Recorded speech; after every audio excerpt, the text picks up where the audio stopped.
the traffic avenue. Let me tell you what you really gotta do. You can count on us, we come through. We got everything you need, that's true. An applause for the traffic avenue. City 97.3. More variety. Eyewitness News. Be there as it happens. City News.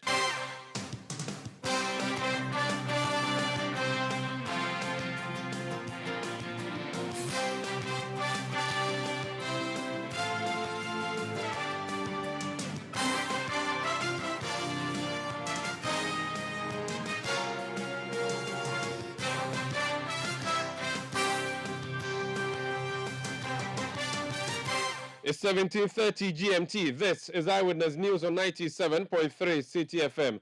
I am Umaru, Sanda, Amadu here tonight with Shika Caesar. And coming up over the next 90 minutes. The minister has explained that they are still going through some reconciliation issues, and that will take them some time. So hopefully by the 13th of this month, they will be ready to start the payment.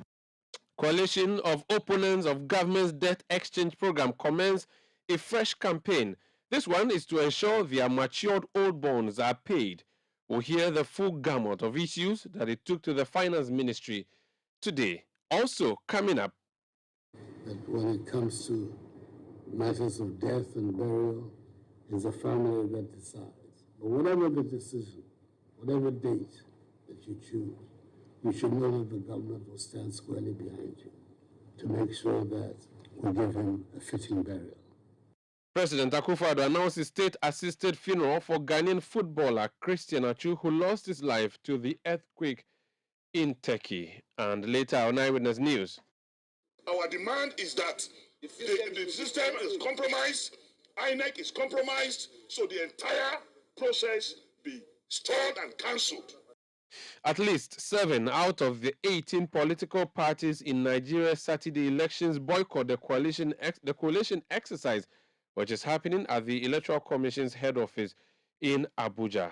Would that have any impact on the process, though? Stay with 97.3 Citi FM for more on this and many other stories on Eyewitness News. And in business, the Chamber of Petroleum Consumers Ghana projects that consumers of petroleum products should expect to buy petrol for under 14 Ghana cedis at the pumps in the coming days. That's from the business desk of Citi FM and Citi TV in some 50 minutes from now. But first, we'll bring you the big stories that we are looking at from the general desk of Eyewitness News, Citi FM.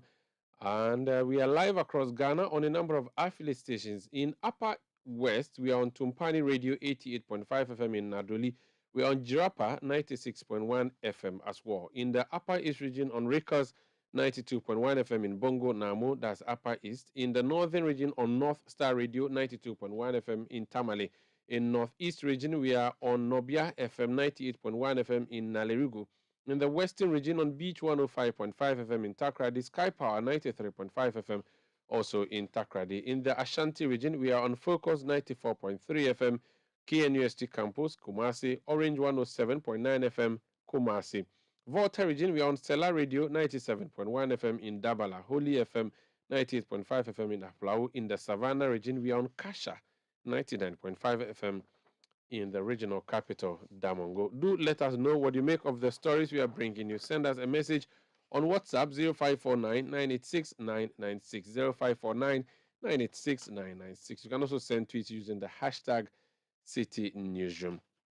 We are live on Facebook. We are live on citynewsroom.com. That's our website. We are live on YouTube. My name is Umaru Sanda. This is Eyewitness News, and I'm here with Shika Caesar. We are broadcasting from number 11, Dr. Martin Loop, in Adabraka in Accra. Our first story is starting off from the premises of the Ministry of Finance. This is not a picketing, it's an action, a mass action. I'm not really sure how to call it. Martin Kwebu is one of the leaders of the group that went to the Finance Ministry today. He's convener of the Individual Bondholders Association. Council, you're welcome to Eyewitness News. You were not picketing today. You went to the ministry to surprise the minister? Hello, sir? Hello? Yes, you went to the ministry today to ambush the minister, didn't you? Oh, well, I will not call it ambush. The minister is giving us sleepless nights over, today is what, 27th of February. Since 5th February, we've had sleepless nights. We've been hungry, we've been tormented, we've been pained, we've been anguished. So I don't know if today will qualify for an ambush. Okay. Because he hasn't paid since 5th February. That's the essence of it. We do know that those who were picketing because they didn't want to be added to the domestic debt exchange program and so on and several other issues. Explain this particular one for us. What's happening? Yeah, so Umaru, remember I granted you an interview where I indicated that yes, government had promised to pay under the existing bond. But 5th February came, which was one of the maturity dates, and government didn't pay. 13th February also came, which was one of the maturity dates, and government didn't pay. So last 2 weeks, about the Thursday or Friday or so, Thursday or so, we went for police permit to, not police permit, to notify the police that wanted to picket the whole of last week for the non-payment, right? And then eventually leadership said we should engage government a bit. So it's now that government is responding to our engagements and giving some future dates that they'll be paying, some unclear dates. So that's the background.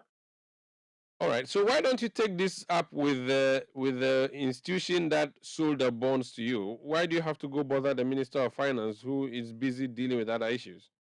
Obviously, the institutions just unsold the bonds to us. The institutions are not the ones to pay. Yes, they are not the ones to pay. It's government bonds, and the government auction to them like wholesale, and then they have retail to us. So they only make their commissions on the bonds, etc. Just like the way Data Bank is made a lot of money on the bonds. So that's how the primary dealers, yes, they made their money, and then the banks also make their money when you buy through the banks. Some of the banks are primary dealers. I think it's EcoBank also. Yes, it's one of the primary dealers, and then 2 other companies. But the rest of the banks now are secondary dealers. Yes. And so they make a commission. That's all that I want to say. So the money, they are not the ones to pay. It's government's liability. I see. So were you able to engage the minister directly or any official from the ministry? Yes, eventually the minister met some of our leadership. Yes, the minister met us eventually. Okay. Yeah, it took a long while. After about 1:30 thereabout, that's when he eventually met us, even though we're there around 10 a.m. Yeah, on a short matter. So you owe somebody. So when he shows up or he's doorstepping you, for a legitimate reason, because the payment day came and passed, you didn't pay. So when the person is doorstepping you, you can't call that an ambush, can you? I'm looking at a statement that the ministry has issued, the Ministry of Finance. I'm going to read it for the benefit of my listeners, and then I'll ask your take on it. It's dated 27 February 2023. Following the successful settlement and conclusion of Ghana's domestic debt exchange program, the government announces the following developments. 1. Firstly, the newly issued bonds have been settled and listed and will become the new benchmark bonds for the fixed income market. The Ministry of Finance will work with relevant stakeholders as agreed to ensure that these new benchmark securities become the basis for deepening the domestic sovereign bond market. Secondly, in fulfillment of the assurance given by government to bondholders who did not tender, the ministry is taking administrative steps to ensure that payments of coupons and principals of the old bonds resume by 13th March 2023. Thirdly, on Friday, 24th February 2023, S&P Global Ratings raised Ghana's local currency sovereign credit ratings from selective default SD to CCC+/C. This acknowledges the completion of the DDEP with a successful delivery of new securities to bondholders. In doing so, the selective default is substantially cured. Point 2. The above stated milestone is further expected to accelerate the engagement with our external creditors. The government of Ghana also takes this opportunity to assure our external creditors of their equal importance to the Republic of Ghana. We will therefore continue to work together to advance the progress of our external debt treatment in order to ensure Ghana's long-term macroeconomic stability. End. Issued Public Relations Unit, Ministry of Finance. I believe the point that will be of interest to you is point II. Secondly, in fulfillment of the assurance given by government to bondholders who did not tender, the ministry is taking administrative steps to ensure that payments of coupons and principals of the old bonds resume by 13th March 2023. That's the one that is of interest to you. Does it satisfy you? No, it doesn't satisfy us. So as leadership, we look at it and come back. I think we can get better clarity on it, but that's my opinion for now. We haven't met as a group to determine, but obviously, Umaru, this is a bit disturbing because to just say by 13th, you resume. Resume means start. So when you start, how many people are you paying on day one?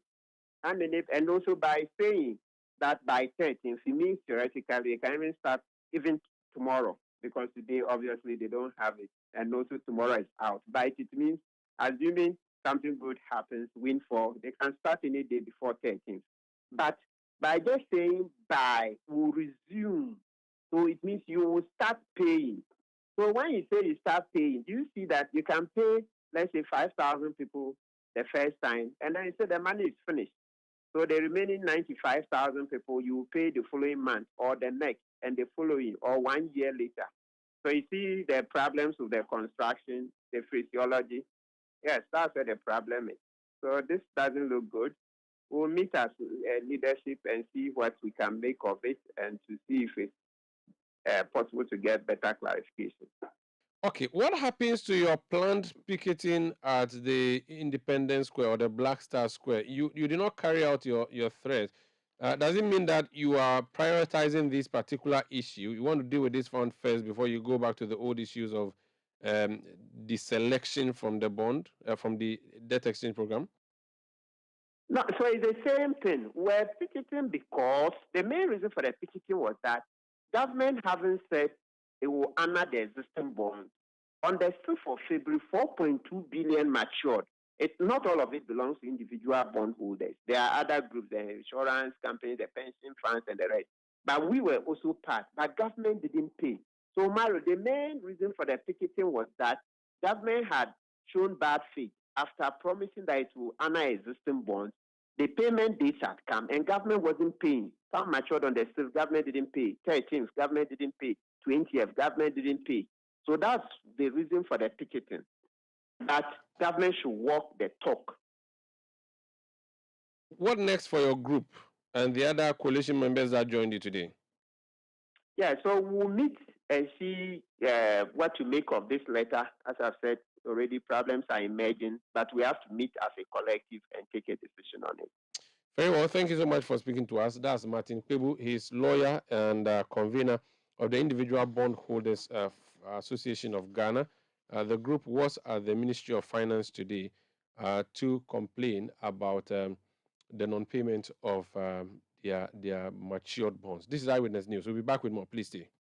Eyewitness News. Be there as it happens. One Ghana, one Ghana pit. Just one Ghana, one Ghana.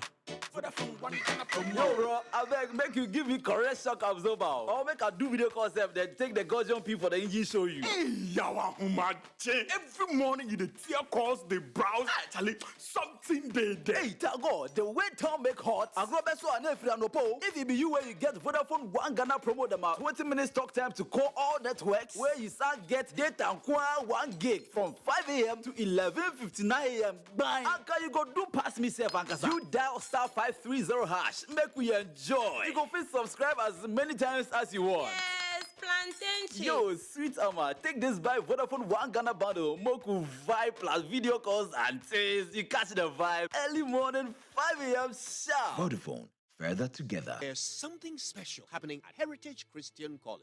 Their bustling campus is right in the heart of Amasaman, just behind the Olympic Stadium. And it will amaze you what they are doing there. Heritage Christian College is churning out academic excellence with their comprehensive range of degrees, including Bachelor of Business Administration programs, IT, and theology. Don't forget to ask about their professional programs and short courses. What makes Heritage special? Heritage Christian College takes the academic experience further than ever with 1 laptop per student, flexible fee payment, entrepreneurial training with financial support, all delivered by a caring faculty working to develop your character and your intellect. Admissions are in progress, so call today on 054 7777 731 and get accepted. For more information, go to hcuc.edu.gh.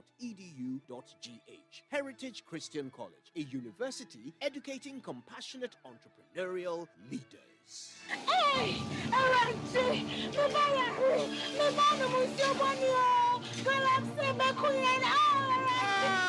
my farmland! Everything is gone!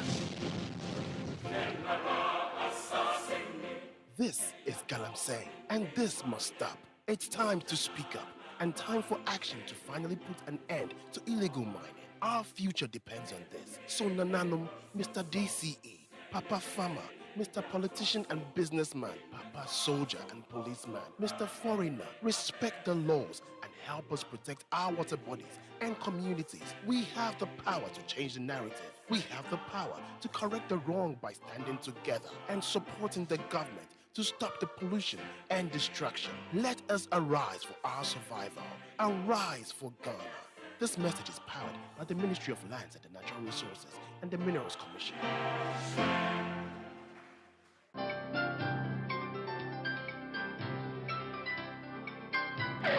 Using a condom will protect you and your partner from HIV, STIs, and unplanned pregnancy. Condoms are an effective way for protection against HIV infection. Don't take risks. Use a condom every time.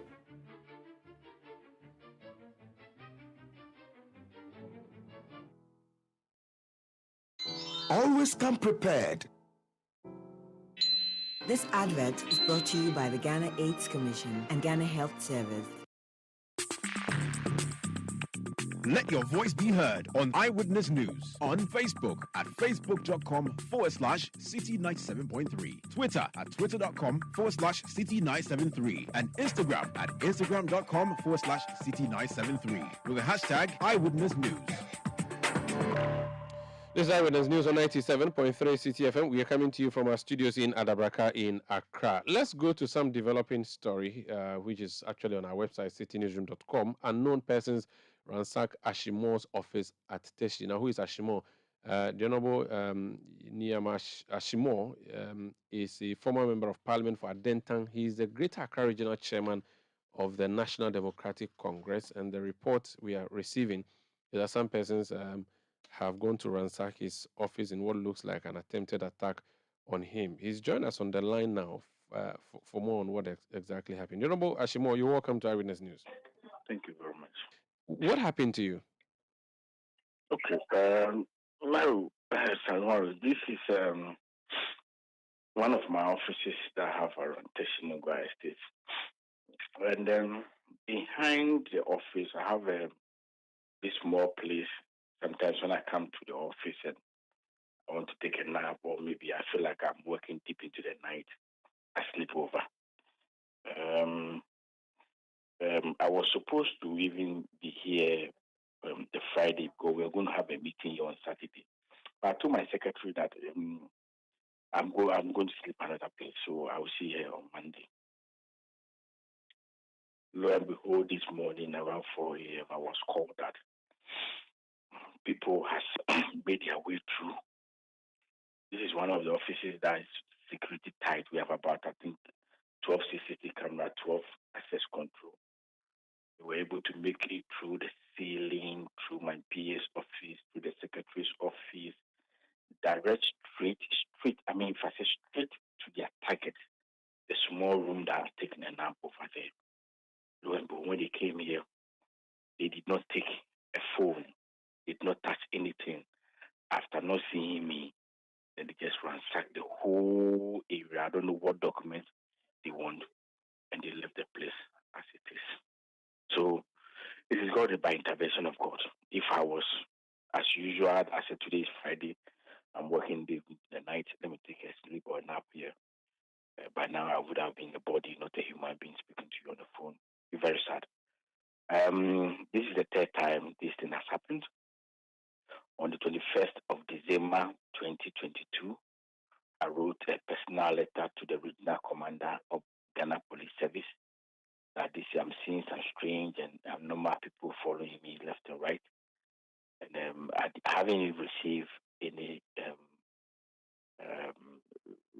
reply from the service. So in my small, we are just trying to put up my security. Since this thing started right away when we finished our antenna regional congress in Thomas Sports Stadium, this is what I've been experiencing, and it's appalling. So I'm just here. I know I'm a strong man, but today I'm really traumatized. I'm really, I don't know how to. You are the second radiologist I'm speaking with. It hasn't been very, very easy. It's by the intervention of the Almighty God, which I'm on the phone with you now. Other than that, I could have been one of these casualties that has happened to this our brother in Turkey today that is in the morgue. It could have been the same thing. But by the grace of God, I'm here. I see. You said this is the third time. So the first two incidents happened where? The first one happened when I was we were driving. We were in the car with myself, my driver, and my security, where we were ambushed. But my driver being experienced, we were able to escape it. Quickly, we went to the police station to go and report. The second one happened at one of my residents. Where did the first one? Where were you? Where were you when you were driving? We were from a meeting. We were from a late meeting. I think that the regional chairman, 16 regional chairman, met from the meeting, heading towards home, and we were ambushed. We had two vehicles, but the guy was able to escape it. When you said the ambush, so did they chase you? There was one car there. There was one car ahead of us and one behind us. And there was a motorbike. There was a motorbike by my side, trying to force my door to open as we were in motion. But the driver was able to navigate for us to escape the whole thing. So we went to the police station and reported. Has the police done any investigation about this? The normal thing, the investigation is ongoing. Okay. So we are still. And the second issue? The second one was when I was also we left at dawn. I was traveling to I think Kumasi or Akwari.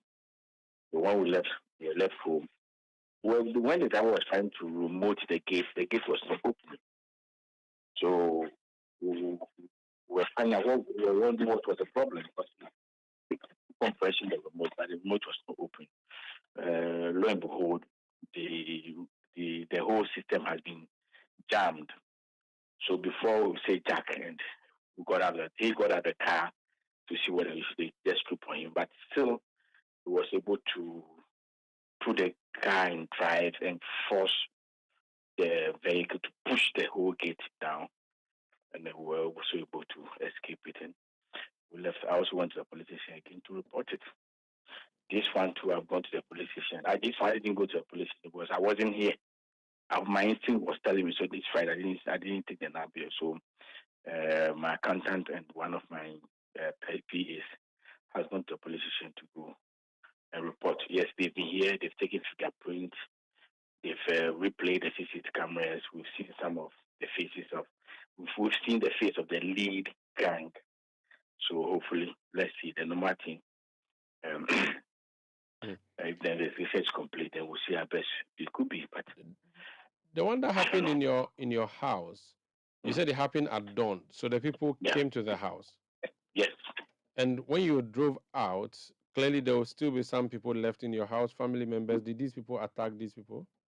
This is a house that I have just a caretaker staying there. So they didn't go for the caretaker or anybody? No, did they steal anything from the house? Yeah, I mean, they tried following the vehicle, but I think we're in a very heavy and a strong car, so definitely we must take more of the lead. Who do you think is behind this? For now, the dog has shown me the teeth, and there are many. I don't know who really is on this. But as I speak to you now, from tomorrow, I'm not going to take the law into my own hands.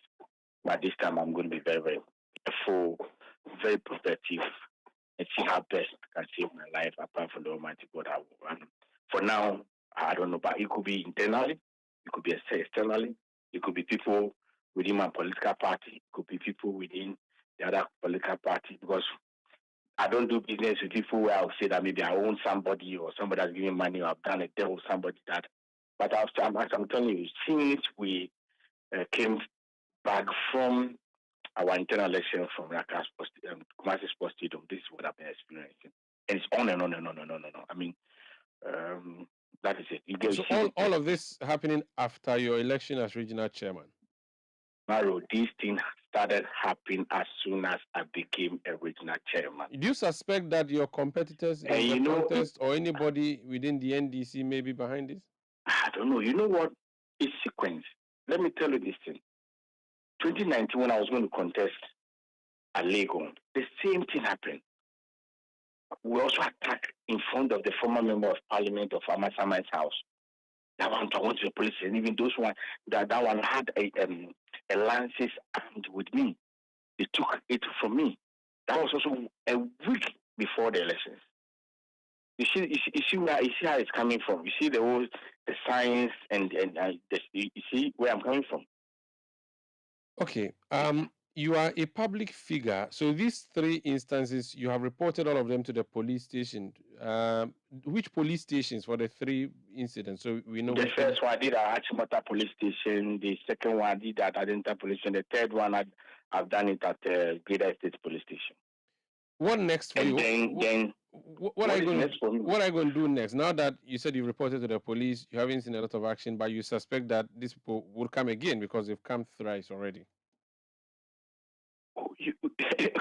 Umaru, let's assume that today I go and write on the Facebook and say something against the president, or say some negative thing against the IGP, or say something against any minister of state or something. Within 24 hours, they will come for me. So what do I have to do again? I've written personal letter. I wrote a letter signed by myself to the regional police commander, 21st of December. That these are the things, that these are abnormal signals that I'm seeing around me. What will I do? Do I take the law into my own hands? No.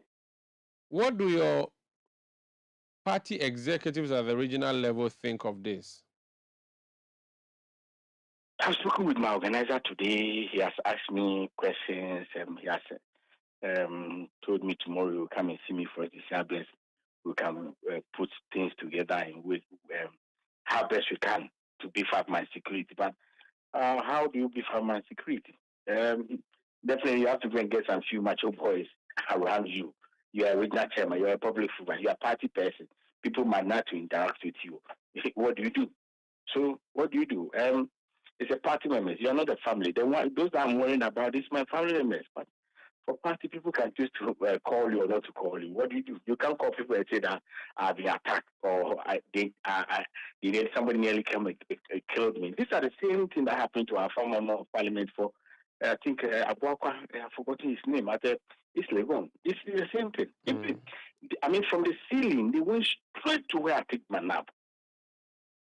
What does your party at the national level think of it? Have you reported this to your party officers? It just happened this morning, so I'm putting. No, I mean, this is the third one. So have you at least reported the first two to your party?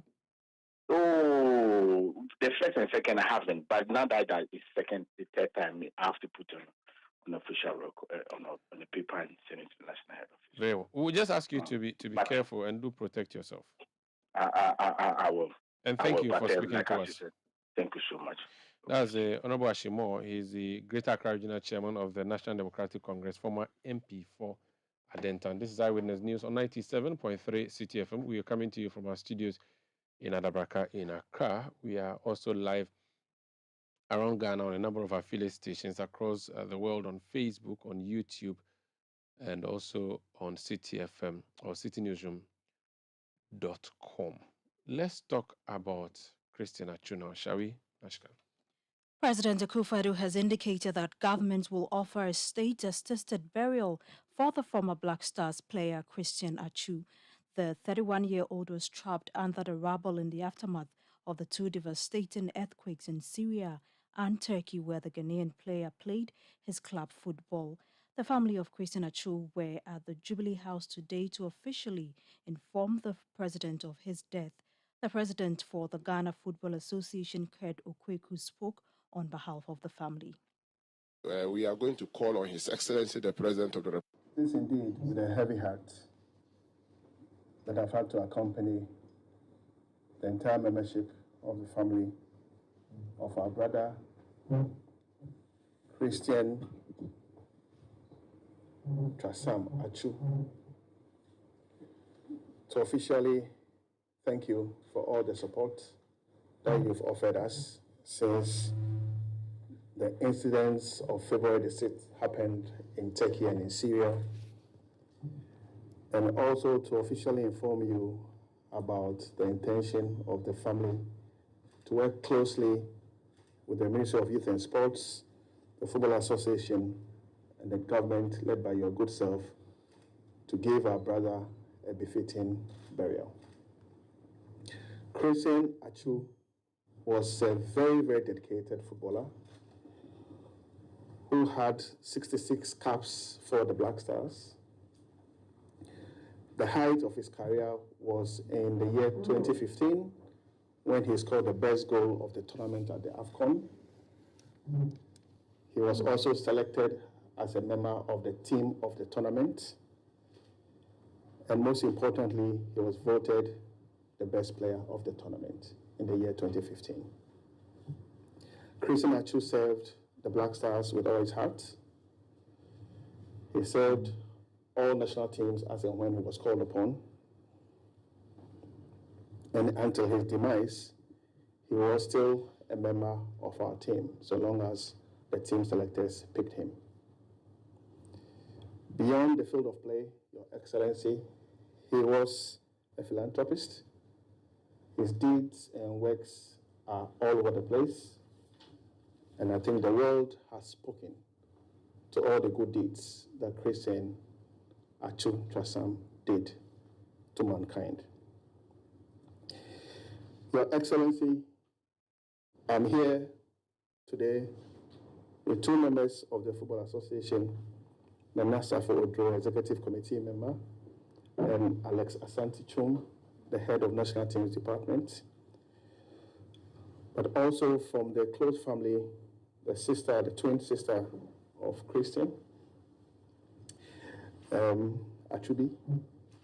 I'm sure I had the name right. But most importantly, also Your Excellency, I have with me Nene Agude III, the Adam Mankralo, Nene Lomo IV, the Chief of Lomo, the Divisional Chief of Lomo, Nene Hewe the third, the Asafo Ached, Peace Trasam, Achubi I've already introduced, George Trasam, and Christian Tete Soti. These are all key members of the family who have been supportive and who are here with us. Your Excellency, the family is humbled to have been received by your good self, and we are ready to work closely with your good self to find a befitting resting place for our dear brother. Thank you very much. Kurt Okweku is the president of the Ghana Football Association. President Akufo-Addo says the country is devastated at the news of Christian Atsu's death. We are going to call on His Excellency the President of the Republic on Monday. And once we call on His Excellency the President on Monday, the plans that the family has tabled to the ministry, the GFA, we will then make it public because it is subject to we getting confirmation from His Excellency the President of the Republic. By Monday, all the issues will be done. A committee too have been put in place, a funeral planning committee have been put in place by this ministry, which is working with the family and the FA to ensure that everything that is needed to ensure that we have a very good funeral is done. Apologies, that's rather the Member of Parliament and Minister for Sports, the Honorable Mustafa Yusuf, who was speaking there. We can now hear from Nana Danko Akufo-Addo, the President of the land. The sister of Christian Atsu and members of the delegation, I first of all to welcome you to Jubilee House, the seat of the presidency of our country.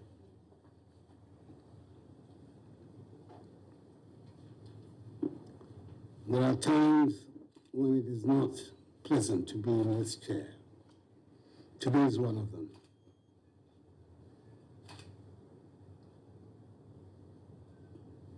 The young man that we're all mourning was an exceptional athlete, a gift to our nation. All those of us who are football fanatics, I count myself as one, spend a lot of time admiring him and his exploits on the field.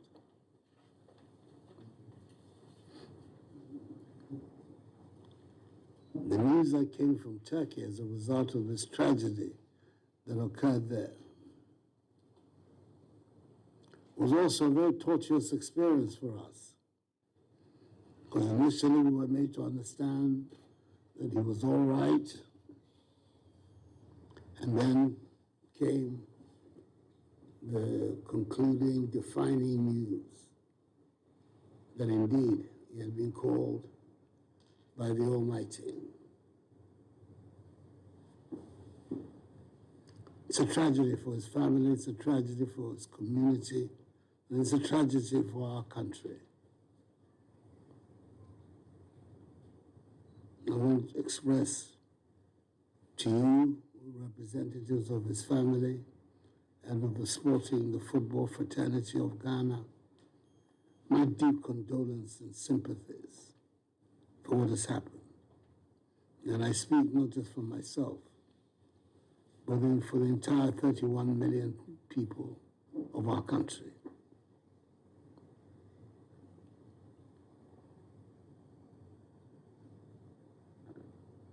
Fortunately for us,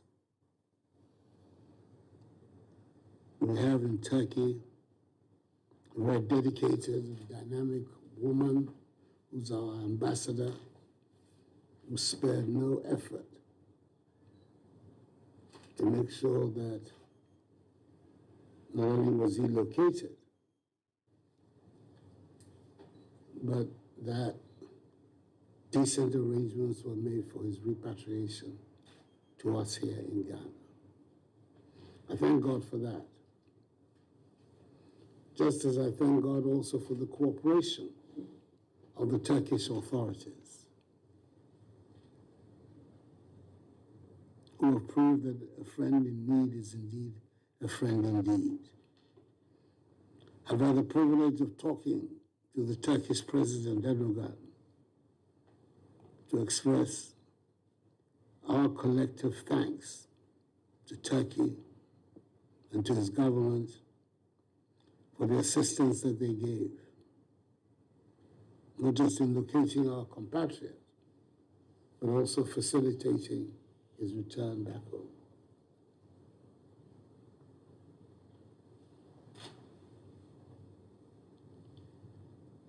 There are people here whose sense of grief is bound to be even more acute than others.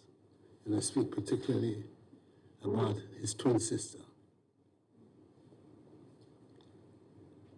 and the brothers. And I know this must be a very difficult moment for you.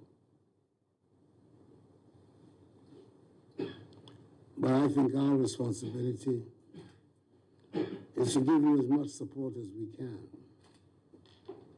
We can never erase the loss of this very brilliant man.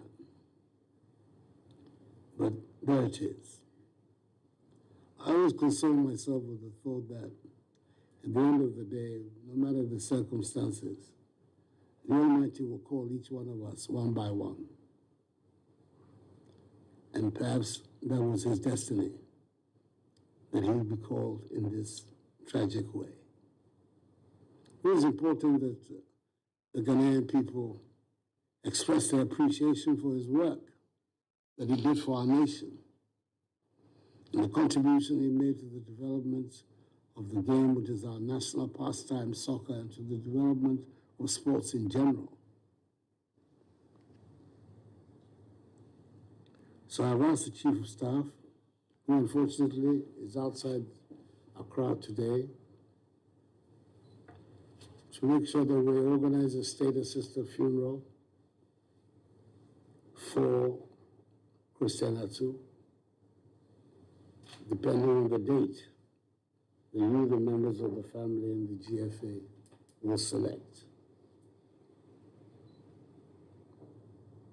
And that everything will be done from the point of view of government to make sure that he's given a dignified exit.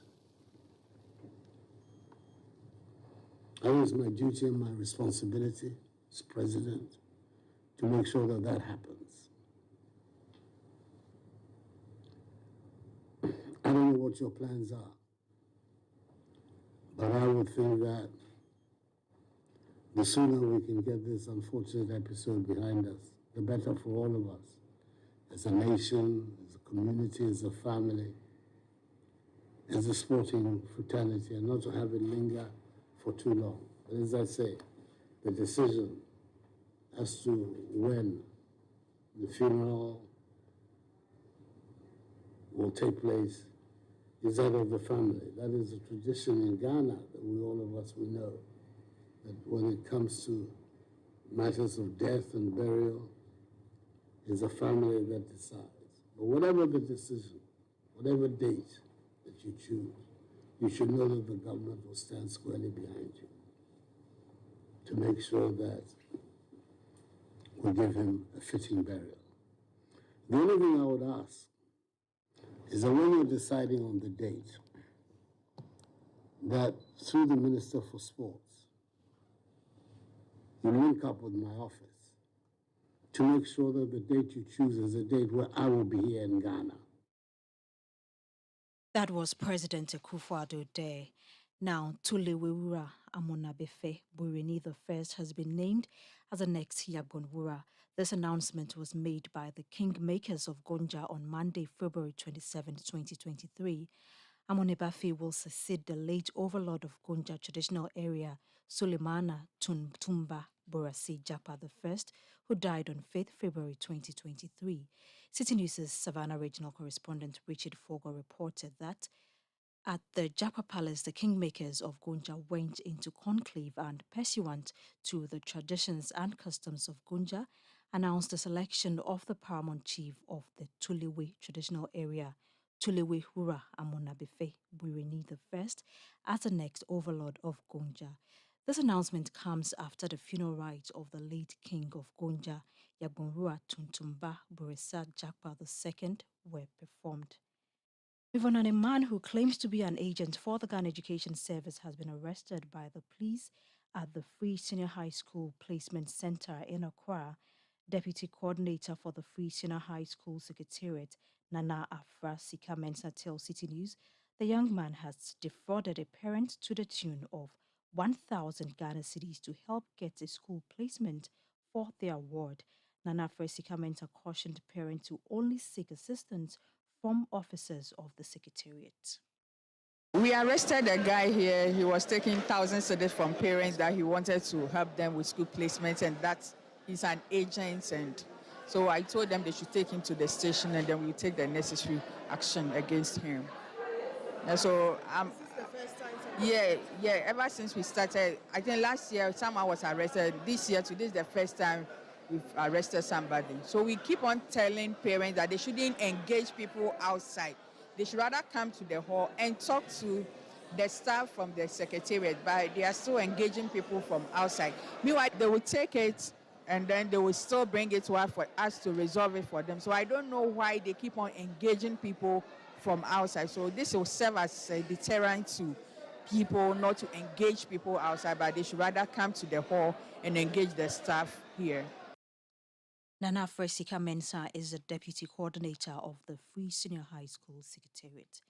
Now, the Koforidua Circuit Court has, for the second time, remanded into police custody the 10 illegal miners arrested for engaging in galamsey in the Isiakwa portion of the Tiwa Forest Reserve in the eastern region. The suspects were arrested by the forestry guards for mining illegally in the Samandrasu portion of the Siwa Forest Reserve. The 10 were remanded again to allow a new judge take over the case as the substantive judge has been promoted. The GB Forestry Division Manager Emmanuel Entry says the suspect will reappear in court on Wednesday, March 8th. The substantive judge has been promoted to the High Court. So a successive one is to be posted to the court. So we are waiting the successors to come and take over the case. So in its absence, we're taking the adjourned date. So we have to reappear on the 8th of March. Hopefully the judge in charge would have taken over and preside over the case. Now the judicial system has got a system, a procedure by which they will follow. Now they will have to go to what we call the case management. After the case management, they will now come to take their plea. After their plea has been taken, then if they plead not guilty, then they would have to open their defense and also present their witnesses. So all these procedures would have to be followed before they can be finally decided. So we are waiting for the 8th of March to go back to court and then see where to move from there. Emmanuel Entry is the Kibi Forestry Division Manager in the Eastern region. In other news, a renewed Islamic scholar and the Imam of Darul Hadith Institute for Islamic Studies in the Shanti region, Sheikh Anas Tawfiq Ibrahim Bakri, has joined a growing list of calls for a multi-stakeholder collaboration to find lasting and urgent solutions to the conflict in Boku in the Upper East region. He says the conflict in Boku has since compromised the security of the country and continues to taint Ghana's global image as a citadel of peace in the sub-region.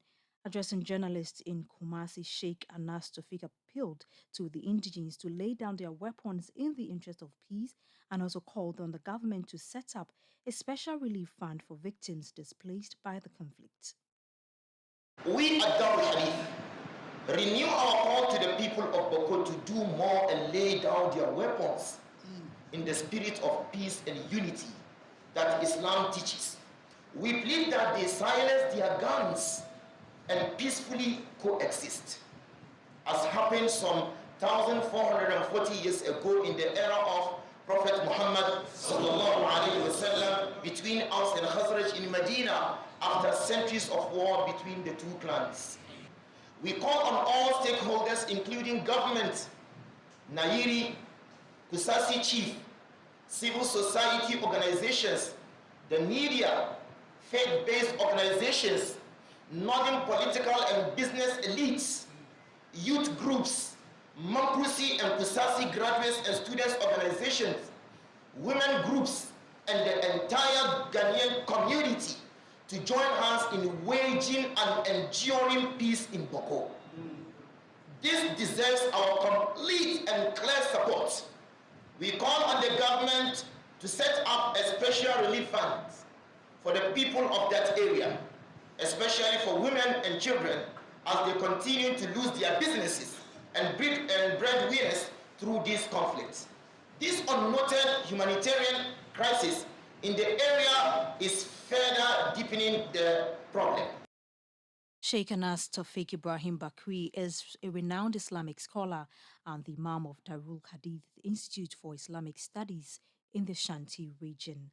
Now, the National Communications Authority, NCA, has cautioned persons who have completed stage 1 of the ongoing SIM card re-registration exercise but have abandoned the stage 2 process to immediately do so or risk having their SIM cards disconnected. Some subscribers who did not take part in the SIM re-registration exercise have had their SIM cards deactivated. Others who began the process but are yet to complete haven't given up to March 10 to do so. In a statement issued, the NCA is urging all persons within the aforementioned criteria to take advantage of the window given. It will be recalled that the Minister for Communication and Digitalization directed that subscribers who have not completed their registration as of 30th November 2022 should be disconnected. After this directive had been adhered to, the NCA has noticed that there have been additional Stage 1 registrations which are yet to be completed. To this end, The general public should take note that subscribers that have done stage 1 are yet to complete their SIM registration stage 2 by Friday 10th March 2023. Failing which these SIMs will be deactivated from their networks. Henceforth, subscribers who begin the registration process stage 1 and do not complete their registration within a period of 2 weeks will have their SIMs deactivated from their networks. To reiterate, the importance of the SIM registration exercise is to develop and build a SIM database with integrity, which will assist in curbing fraudulent activities. You heard excerpts of a statement issued by the National Communications Authority, read by Citi News' and Shirley Ziwu. This is Eyewitness News on 97.3 Citi FM. We are broadcasting from Adabraka in Accra. My name is Umaru, Sanda, Amadu here with Shika. On Point Blank, we'll go to our neighbor, our English-speaking neighbor to the east, Nigeria. They went to the polls on Saturday.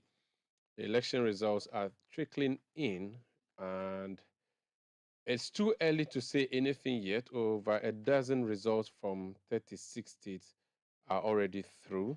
We'll tell you who has won big where and what the consequences. Plus, there's a walkout at the National Coalition Center by at least 7 political parties. Meanwhile, the remaining ones have all pledged their support of the coalition process currently happening in Abuja in the presence of the INEC chair. We'll be touching base with the Nigerian journalists that have been following this story for us and share with you more on Point Blank. But first, Shika will give us the latest headlines from the world of business. Get the details. Every significant financial transaction, every market movement, and all the policies that affect your business. Citi Business News. Be informed. Time now for Citi Business News on Eyewitness News, powered by citibusinessnews.com. My name is Nashika Caesar. Let's settle for the details. Consumers of petroleum products should expect to buy fuel for under 14 Ghana cedis at the pump soon, as the Chamber of Petroleum Consumers Ghana (COPEC) is projecting some price declines. According to COPEC, this is based on a drop in international petrol prices and the relative stability of the Ghana cedis. Petrol is tipped to sell at 13 Ghana cedis per litre and diesel at 14 Ghana cedis per litre in the coming weeks. Executive Secretary of COPEC, Duncan Amwa, has been speaking to Citi Business News on the issue. Well, we do anticipate for the first window in March that fuel prices are likely to decline, due largely to international benchmarks that have seen a reduction in both finished products and that of crude.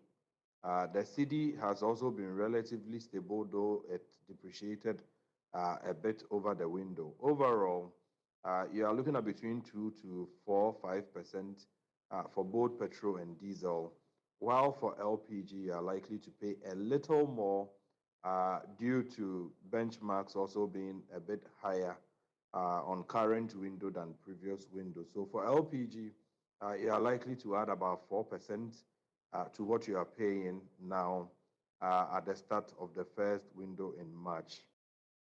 That was the Executive Secretary of COPEC, Duncan Amwa. Moving on, players in the textiles industry are warning that the passage and implementation of the Growth and Sustainability Levy Bill 2022 could stifle growth in the sector while threatening the job security of staff. The bill is part of government's efforts at domestic revenue mobilization introduced in the 2023 budget. Michael Obodu has the rest of the story.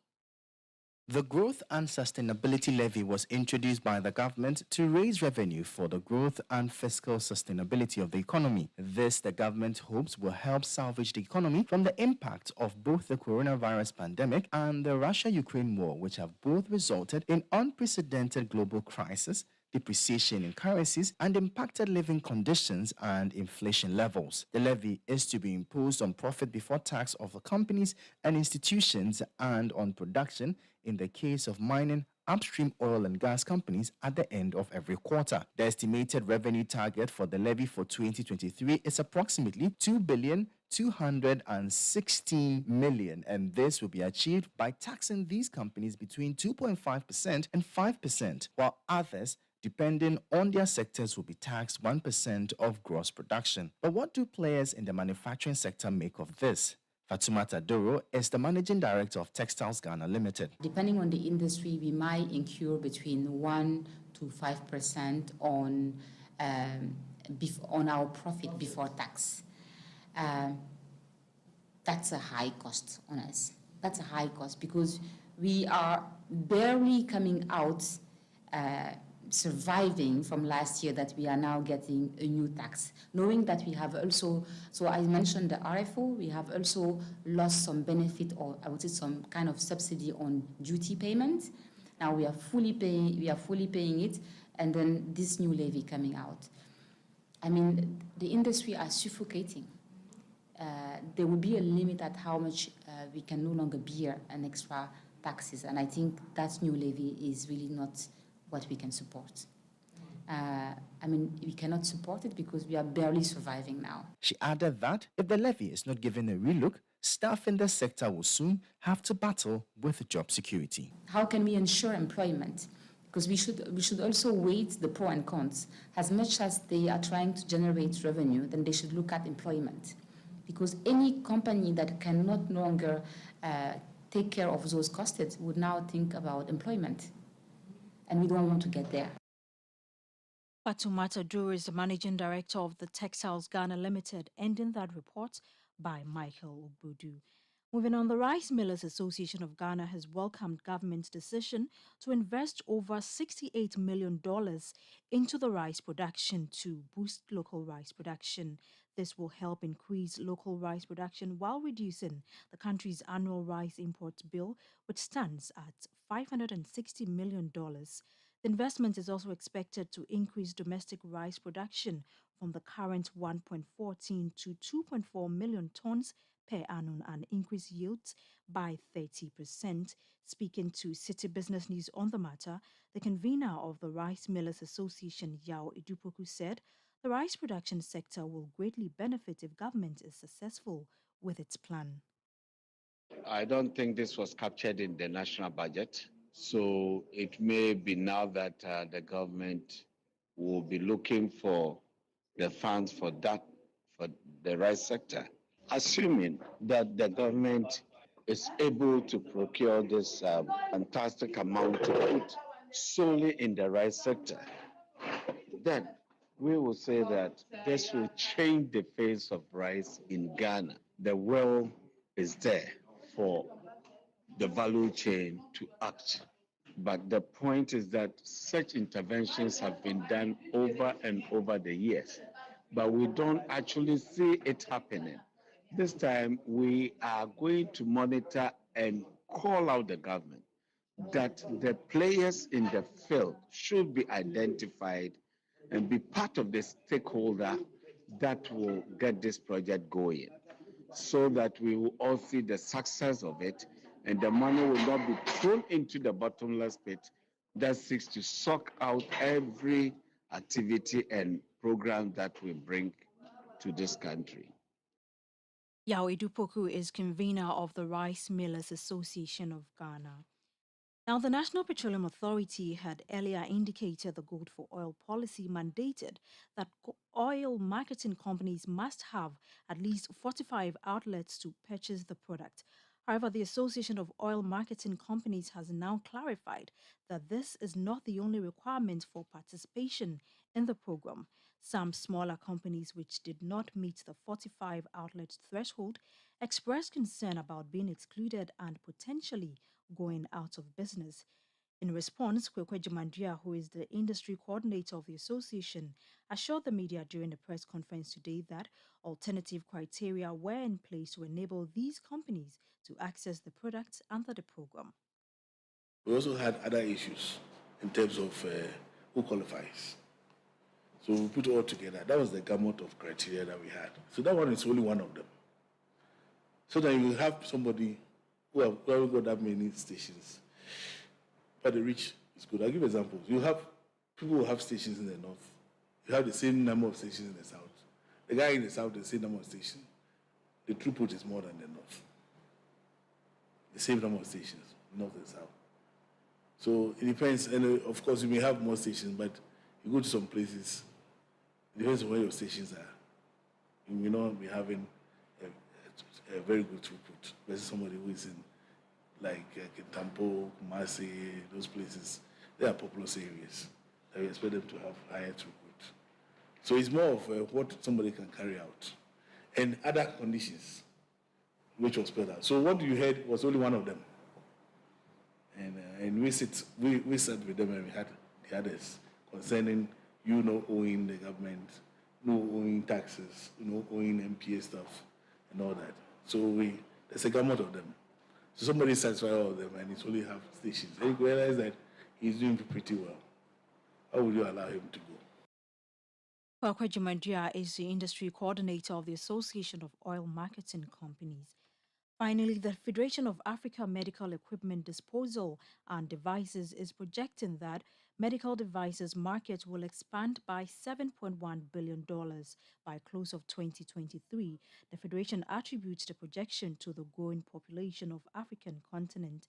Speaking at the India-Ghana Pharma Business Summit in Accra, the Chief Executive Officer of the Federation of Africa Medical Equipment, Disposal and Devices, Anthony Ameka, urged stakeholders within the healthcare delivery sector to commit more funds to the industry.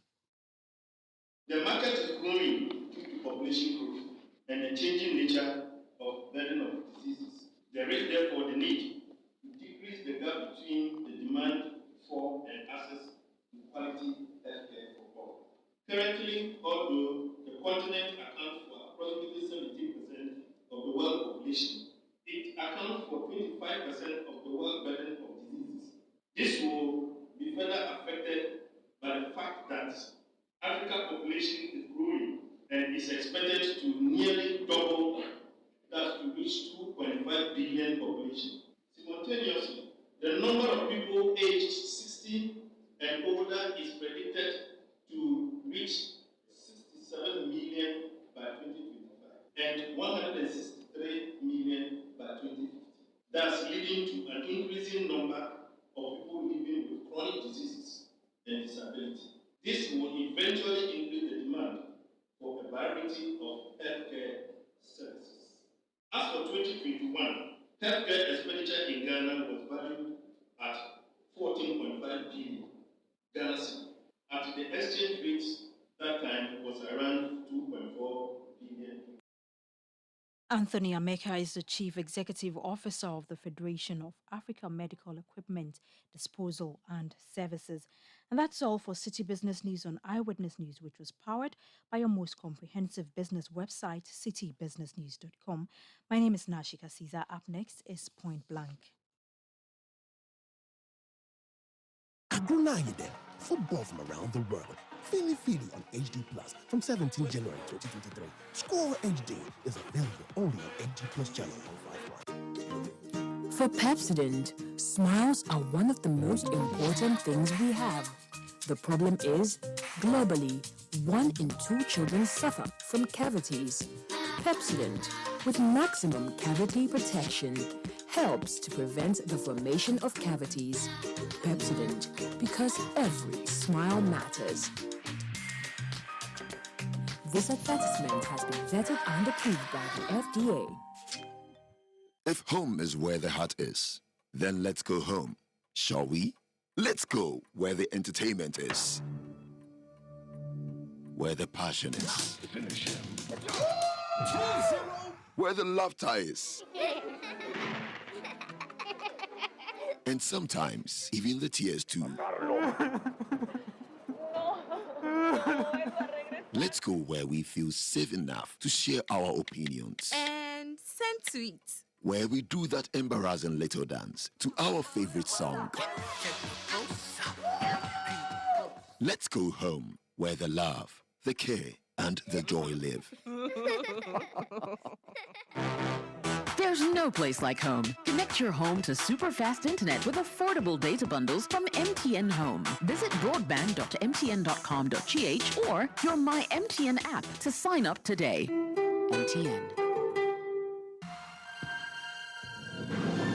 Ethiopian Airlines, the largest airline in Africa, will from March 26 operate 11 flights to and from Ghana. Fly on 4 new evening flights from Accra on Mondays, Tuesdays, Thursdays, and Fridays. Now you can travel with more convenience with Ethiopian Airlines night flights. Depart Accra in the evening and connect same morning to Ethiopian's vast African network and other popular destinations such as Dubai, Mumbai, and Delhi in India, Istanbul in Turkey, Tel Aviv in Israel, and many other European cities. Passengers traveling on the night flights on Mondays, Tuesdays, Thursdays, and Fridays will enjoy special discounts on air tickets and additional baggage allowance. Book your ticket on ethiopianairlines.com or contact your preferred travel agent. You can call 020-201-3416 to book now. Ethiopian Airlines, the new spirit of Africa and a Star Alliance member.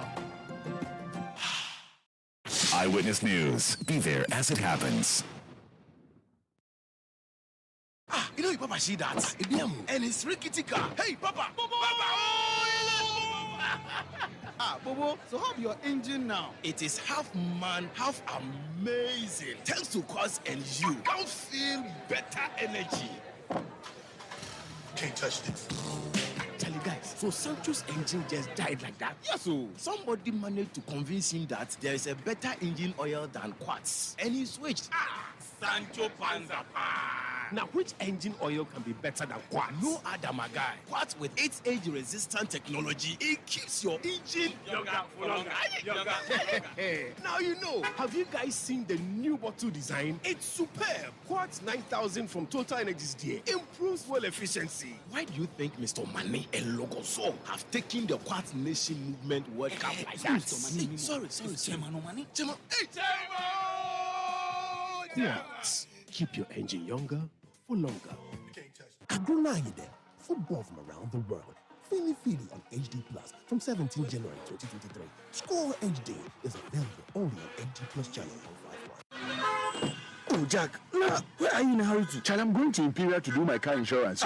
What's happening there? Because Ifo and Yaba also told me they're going there this morning for their car insurance. Masa, you haven't heard. No, the Imperial is the name in insurance in Ghana here. Really? Sure. Imperial General is saying, come insure your vehicle with them at any of their branches or agents or even online from now till the end of March 2023 and get yourself handsome rewards. Fuel coupons, special souvenirs, gift vouchers, and many more. And here's the catch. During this reward period, you will also get a free 1-year life insurance cover in addition to your motor insurance cover. What the wow! So does it include with the taxi drivers and the e-taxis? Hey, everybody qualifies. So just come insure your car and you are done.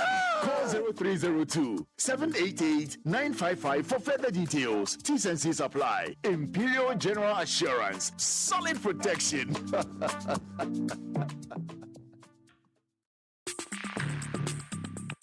Let your voice be heard on Eyewitness News on Facebook at facebook.com/Citi97.3, Twitter at twitter.com/Citi973, and Instagram at instagram.com/Citi973 with the hashtag Eyewitness News.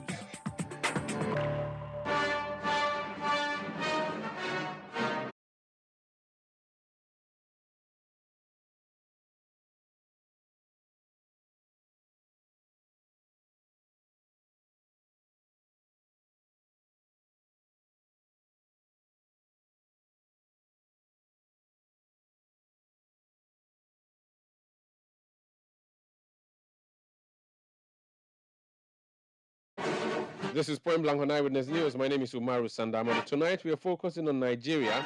That country went to the polls on Saturday, and as we speak, coalition is still happening. We don't have a declared winner yet.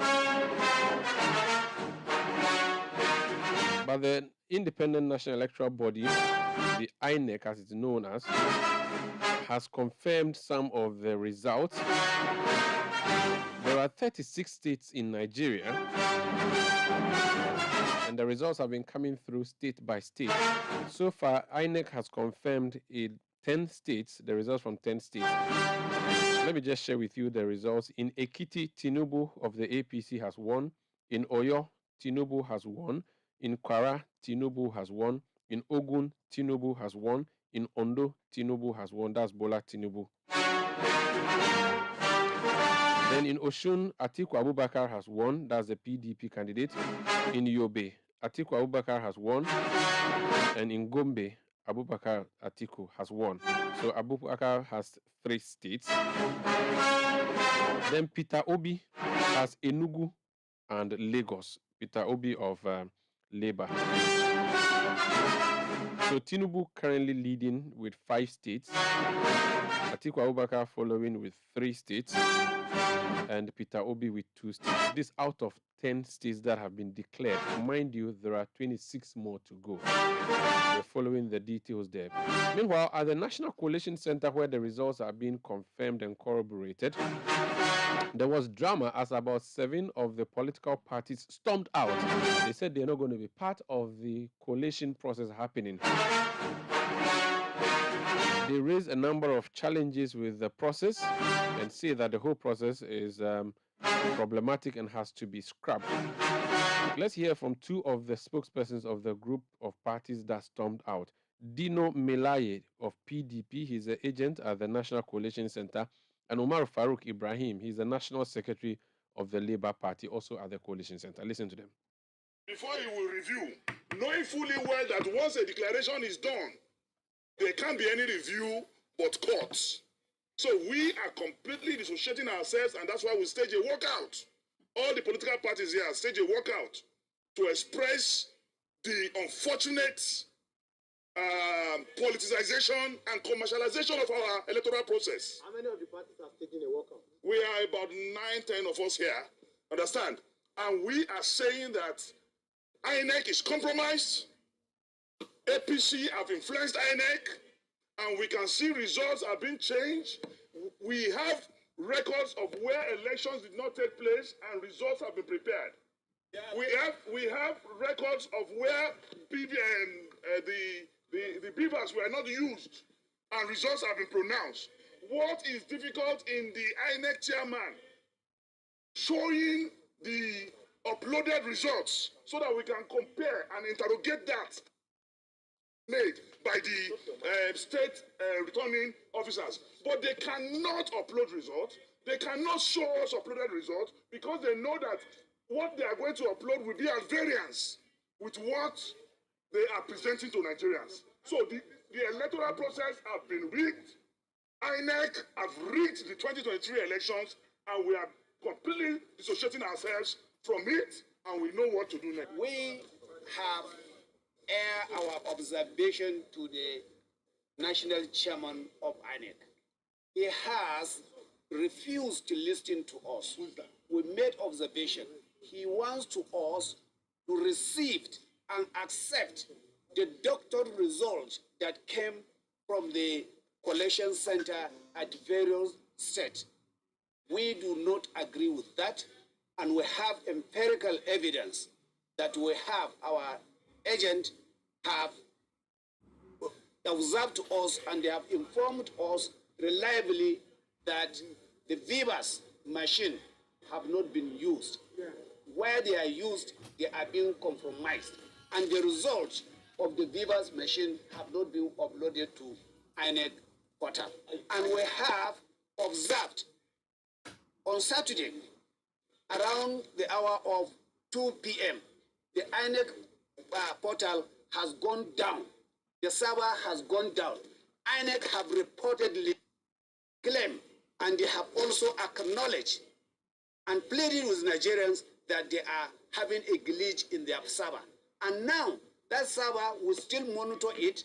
At that, the INEC chairman wants us to accept what they are presenting here, and so on.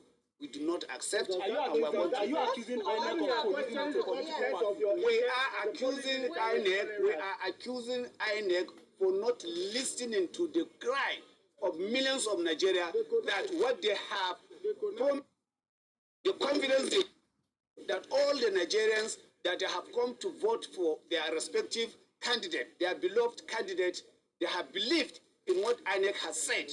As it has been said, they are going to use Vivas, and we believe in Vivas, and the Vivas have not been used. It has been compromised. So what if this outcome favors your party? How would you go from there? It's not the issue of the issue is that has the system being consistent, reliable, and truthfully being used. All of us that stage a walkout, all the political parties that stage a walkout, our resolution is that the entire process be cancelled. That is our demand. Our demand is that the system is compromised, INEC is compromised, so the entire process be stalled and cancelled. So you had two agents at the National Coalition Center speaking on behalf of their colleagues, five others, in total 7 of them boycotting the coalition that is currently happening in Abuja at the INEC headquarters. Now, there's another group of parties. Mind you, 18 parties contested this particular election. So the remaining 11 picked up the microphones and told the chairman that they trust him and are confident in the exercise, and that onto Atsu. Listen. Just waiting for the next announcement. My name is Sule Mohammed, representing the PRP. I have been receiving chats actually, representing the PRP. Next announcement. My name is Sule Mohammed, representing the PRP. I have been receiving chats actually that PDP, LP, and several political parties have pulled out of the presidential coalition, accusing INEC of compromise. I want it to be registered that our party is not part of that process. Thank you, sir.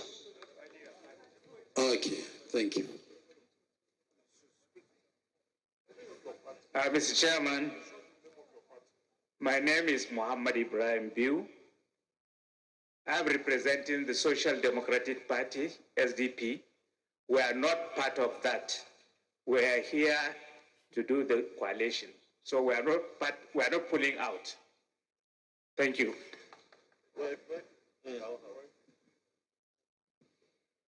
Mr. Chairman, my name is Bameyi Pidieno. I represent YPP, Young Progressives Party. We have also seen the news, and we wish to inform you that we are not part of that. We're here for the coalition. Thank you. My name is Zephaniah Gisalo. I'm a member of NRM. Agent, we are not part of that. We are associated with them. Thank you. We are not part of walkout. Thank you. Thank you, Mr. Chairman. My name is Ina Okopiago. I represent the African Action Congress. We're not part of the party that walked out. Thank you. Mr. Chairman, my name is Babatunde Adedapo Olufemi. I'm here to represent Accord. Accord dissociated itself from this arrangement, walking out of this collection center. Thank you, Mr. Chairman. I remain Barrister Chief Kenneth Udeze. In law, we say receive loquitur. The first speak for you, so you are seeing me live and direct, so I didn't stage any walkout. And the list continues. Up to 11 of them announcing that they are interested and they support the work of the INEC. Let's go to Nigeria and speak to some of the journalists who've been covering this story and been sharing details with us so far. Mansour Ibrahim is a journalist in Lagos. He has traveled all the way to Kano on election day. He's back to Lagos and has been monitoring events closely in Abuja. Mansour, you're welcome to Citi FM in Accra. The drama is unfolding as if waiting for the results to trickle in is not anxious or causing anxiety. Now, you are now facing a possible disagreement with the result because some of the parties say they do not support what's happening and that the coalition and the entire process should be aborted. What's the mood in Nigeria tonight? Okay, so far, there are two parties, out of the 18 political parties, there are two parties, the Labour Party and the PDP, are saying they are not satisfied with the process of the coalition, and they're asking INEC to suspend the process. But generally, in terms of security and in terms of calmness, everywhere is calm. But we're just monitoring, like currently now, I'm right in front of my TV, and the PDP are currently having a press addressing Nigerians concerning the election. And okay, go ahead. Yeah, so we're trying to see what. Yeah, an hour ago, the Labour Party issued did a press briefing and said the same thing. So apparently, that's what the People's Democratic Party are going turning towards that part to saying they are not happy with the process and it should be suspended. Looking at it as just mere numbers, you would say 2 out of 18, that is insignificant until you realize that these two are among the top 3.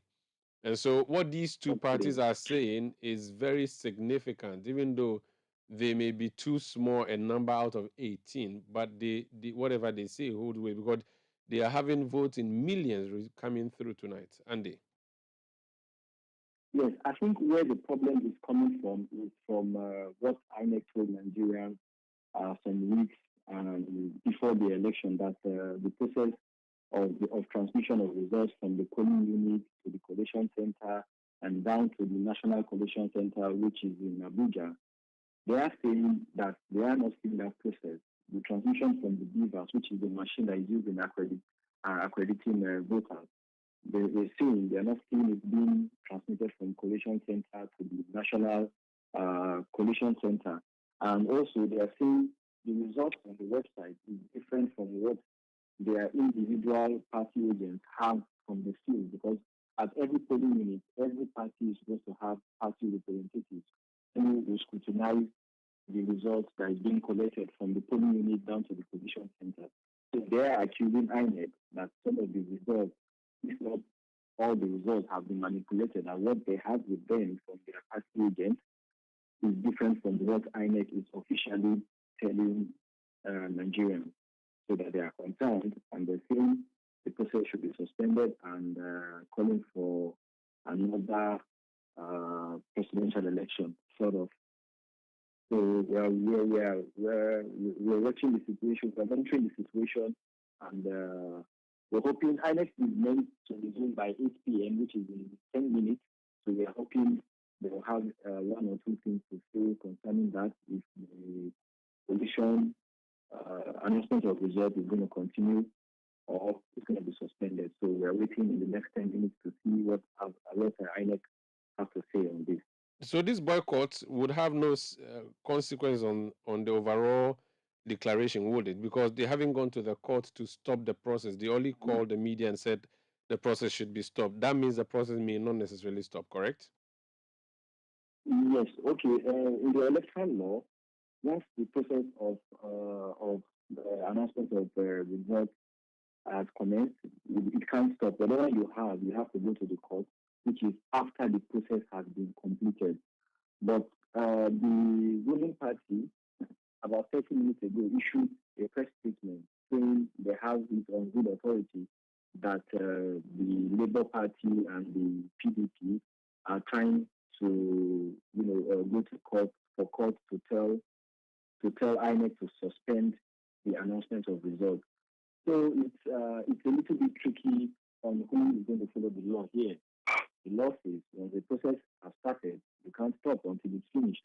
Whatever arguments you have must be taken to the court of law. But now, the ruling party is saying the two parties that are having issues with the collation process are about to hit the court to say the court should suspend the process. So we're all at a crossroad at this moment in time. I see. But the results that are coming through, so far we have what we see from here, 10 states coming out of 36. That is the same picture you have there, right? Which means it will take you a few more hours, if not days, before you can get a full picture of who has really won what. So, yes, of course. So what usually happens is when INEC goes on break, they have this timeline where like 5 or 10 states will arrive at the National Collation Center, by which they'll start calling out the results. So we're expecting that if they reconvene by 8 p.m., we may have 5 to 10 seats that will be called. So in 2 hours ago, when they took a break, they actually called 5 seats within that period of time when they came back from the afternoon break. So we're expecting now that if they convene by 8 p.m., we should have 5 to 10 seats, and we'll be left with 16. And so far, if you look at the states that have been called, it's PDP, they have their own, the Labour Party, the APC. So it's still all a tight race at this moment in time. So we really don't know why the Labour Party and the PDP are saying they are not happy with the results that have been called. Thank you so much. So far, there's nothing like jubilation happening, even though Peter Obi has won Lagos. Nothing like that is happening, is it? Yeah, it's very, I won't say it's risky to celebrate, but we've not heard. It's too early to celebrate. Yes, it's too early to celebrate, and those that are celebrating are doing it on a low key, because this is a big blow to the ruling party in Lagos, and you don't want to put your celebration in the face of the person you just defeated. Very well. And in the meantime, the presidential candidate of the APC, which is Bola Tinubu, has issued a statement and said, "You win some, you lose some." So he's telling his followers to be calm, that them losing Lagos does not mean they are going to lose other states. Very well. There's one other state. So his statement is saying, he's telling the supporters to be calm, that their own time of celebration will come soonest. Thank you so much, Mansour. That's Mansour Ibrahim. He's a journalist based in Lagos, speaking to us there about the Nigerian election. Let's go to the western part of the country and speak to Olufemi Olanipekun. He's head of station at Rave FM in Oshogbo, Osun State in Nigeria. Olufemi, you're welcome to Eyewitness News. Look, talking about surprises that are coming up, Osun State, a Yoruba area, which should have gone to Tinubu, has fallen for the Northerner Atiku. Have they been able to explain what happened? Well, thank you for having me, Umaru. Osun is a peculiar state. Osun's state governorship election is one of the 6 or 7 standalone elections that we have. That means the states did their own governorship elections outside of the general election period. So Osun is the last of those off-cycle elections before the general election every 4 years. So the Osun people elected a governor July last year, a new governor, and he's of the PDP. And Atiku Abubakar is also of the PDP. The APC, the party at the center, has been in power in Osun for the past 12 years. So the people voted out APC and brought in the PDP government. So it's part of that wave 6 months after that is responsible for what happened on Saturday here in Osun, where the people, but if you check the election results, it's quite close.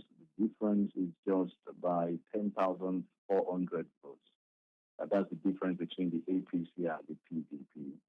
And Osun has done this before. Osun sometimes goes against what the mood of the nation is. In 2011, when the electoral calendar in Osun State was disrupted, and then it got pulled out of the general election cycle when there was judicial pronouncement. Then the election that followed, the governor that was sworn in then through that judicial intervention, Rauf Aregbesola, Nuhu Ribadu was the former USCC chairman, was the presidential candidate of the Action Congress of Nigeria then.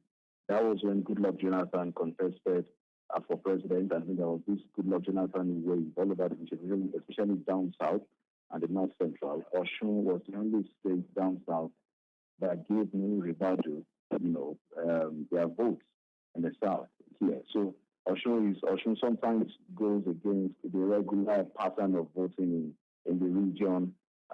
So it's nothing unusual. So it's because the new governor, who was sworn in just some 3 months ago, is of the PDP.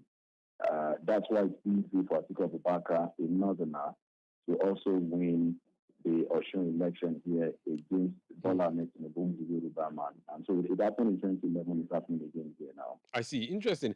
But the pictures you are watching from Lagos, how are people in Oshun and other areas that you've been following receiving the news about a boycott of the coalition that's happening, and also the fact that the results are coming but taking forever to come?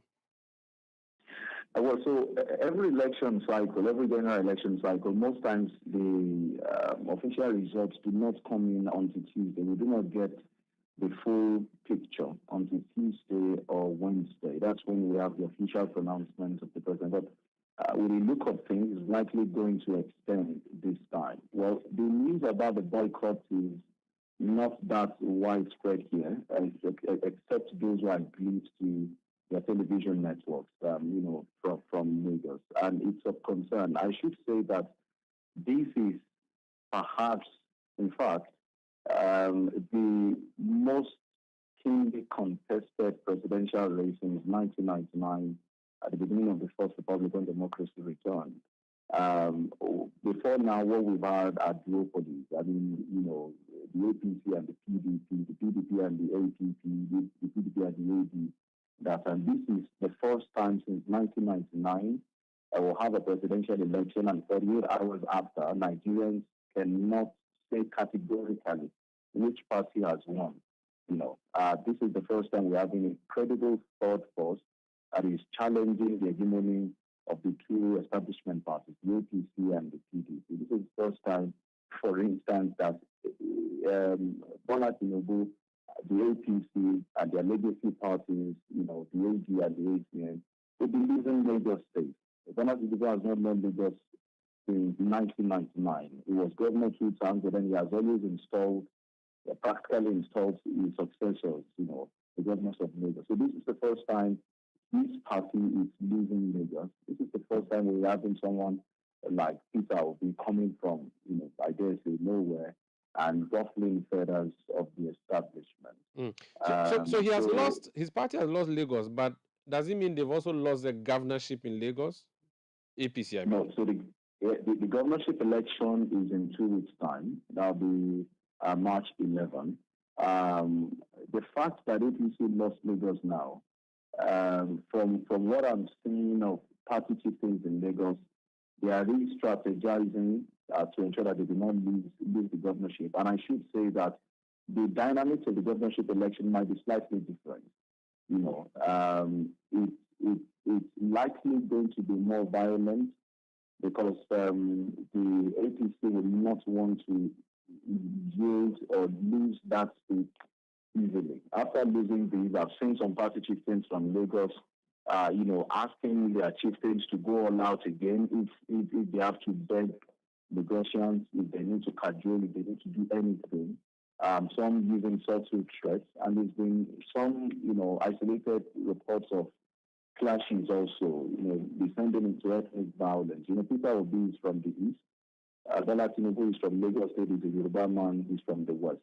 There are lots of Southeasterners who live in Lagos. And some people are beginning to read ethnic colorations to this also. But the governorship election is a different ballgame entirely. They may not be able to say categorically now that the Labour Party will win Lagos again, or that the APC's candidate, who is the current governor, Babajide Sanwo-Olu, will also lose in 2 weeks' time. It's a different ballgame entirely. Very well. Femi, thank you for speaking to us. We'll be back to you again in due course for more. Thank you. Thank you, Umaru. That's Olufemi Olanipekun. He's head of station at Rave FM in Osogbo, Osun State in Nigeria. Well, that would be it for Eyewitness News tonight. My name is Umaru Sanda. Amadu. Production by Beverly London and Kobina Wilson. Technical support from Okla Danso and new media support from Edwin Kwakofi. We'll be back tomorrow at 17:30 GMT.